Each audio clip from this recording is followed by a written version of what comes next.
All right, let's get to the college football championship. Ohio State versus Alabama.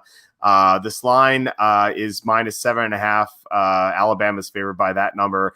It opened -6.5. Actually, no. When we first started recording, it was -7.5. It just moved to 8. So, who do you like in this game? So I like Alabama in this one. I mean, it's pretty simple to me. Nick Saban's the greatest coach in college football history. And he has one of the best offenses college football has ever seen. Alabama played an all SEC schedule until the college football playoff, went undefeated, and Mac Jones led an offense that scored nearly 50 points a game this season. Devontae Smith seems like he's going to win the Heisman based off of the buzz around him. And Najee Harris is a great running back too. So I think even despite playing against a Ohio State defense that just limited Trevor Lawrence, I think that Nick Saban's going to have something cooked up to make that happen. Make them able to move the ball and win that game. I mean, they scored 30 some odd points against Notre Dame, which has a good defense. So I think they'll be able to do that. I think Ohio State's going to have a little bit more trouble moving the ball against Alabama because Justin Fields had an otherworldly game against Clemson. It'll take another similar performance to keep pace with Alabama. I just don't see that happening. So I'll probably take a shot on Alabama at -8. I think last year I had LSU at a similar price or similar spread against Clemson for a unit. So I'll probably put a unit on this game and just, roll tide. Yeah, you know what this game kind of reminds me of is the Alabama-Clemson championship when Deshaun Watson was quarterbacking. And like Alabama, I forget how many points they were favored by, but I think they're favored by sort of this amount. And then Deshaun Watson just kept the game close. It was a close, and then he ultimately won. I think that this is similar, and like to give Justin Fields 8 points, I think is a lot. Like considering that.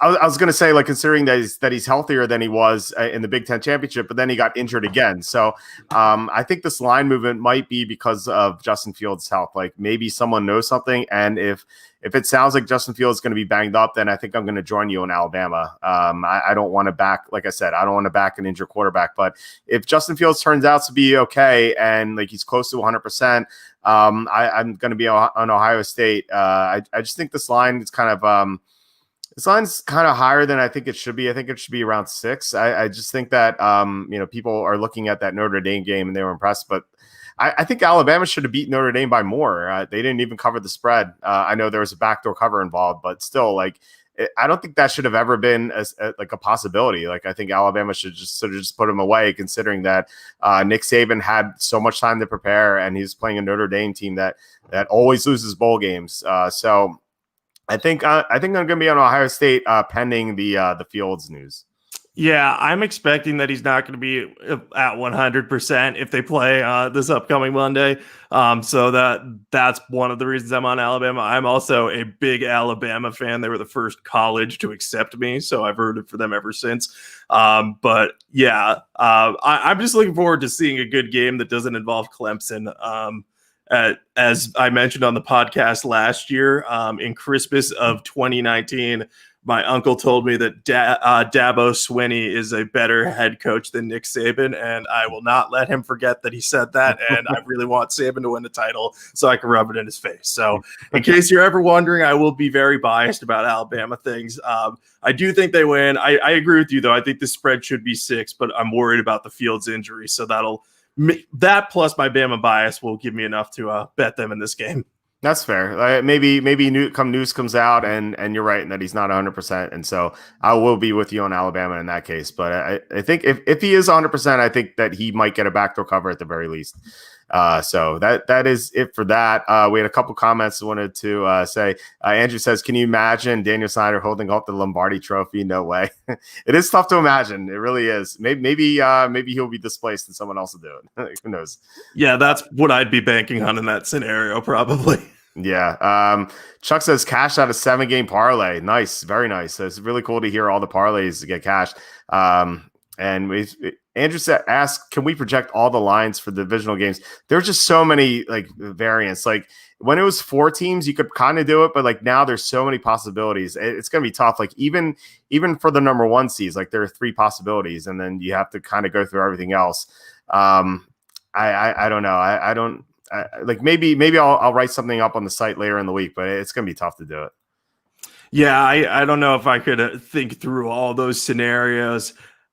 We can definitely do that in future weeks. I think when we have, just 4 games a week, then there's only a handful of possibilities we could be facing in the AFC. Because I think after this week, there'll only be like 4 possible combinations on each side, so that's easier to project. I might be very wrong about that number, though. I haven't done math class in a long time, so I'll have to check in with my math people on that. Well, even longer for me, and I don't miss those days. Let's do it next week because we'll only have 4 games to talk about and no college football championships. So we could do that next week. But I think right now there's just way too many possibilities. So that is it for this week. Do you have anything to plug?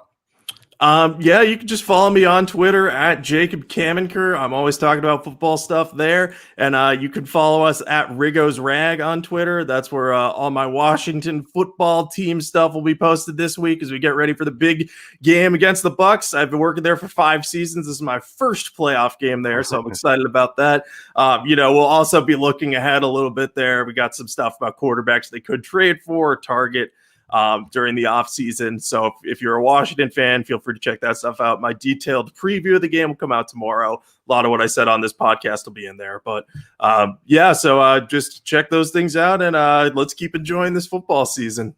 Sounds good. So once again, please hit subscribe or the like button or share this video. It would help us out a lot.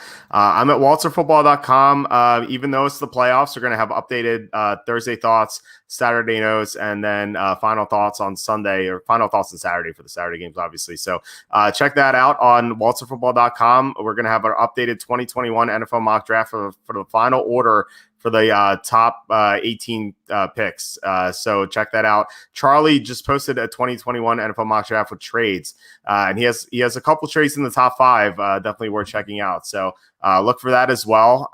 But yeah, otherwise, I will talk to you next week. All right, sounds good. Talk to you then. All right, bye.